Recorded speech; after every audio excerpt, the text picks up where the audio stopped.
আজকে আসছে আমার মামিমা আর আমার দাদা।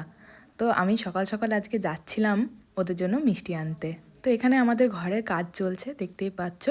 আর এই যে আমার বাবার বাগান পাশেই, তো ভাবলাম তোমাদের সঙ্গে একটু শেয়ার করে নিই। দেখো কত সুন্দর বাঁধাকপি হয়েছে, ফুলকপি হয়েছে, মূলো হয়েছে।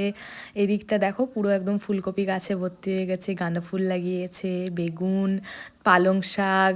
আর ওই দিকের লাইনটাতে পুরোপুরি একদম ফুলকপি লাগিয়েছে, দেখো কত সুন্দর সুন্দর ফুলকপি হয়েছে। তোমাদের কাদের কাদের এরকম বাড়িতে বাগান করেছে একটু জানিও তো। তারপরে আমি চলে গিয়েছিলাম এই মিষ্টির দোকানে, বিরুডিয়াতে এই মিষ্টির দোকানটা নাগ সুইটস।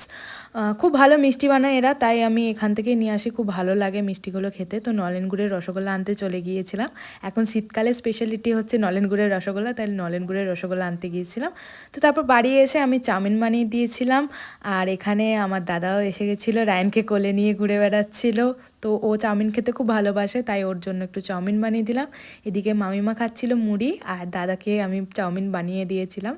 রায়ান হওয়ার পর মামিমা একবারও আসেনি ওকে দেখতে, তাই অনেক দিন পর দাদা আর মামিমা মিলে এসেছিল ওকে, রায়ানকে দেখার জন্য। তো তারপর আমি এখানে একটু রান্না করছিলাম।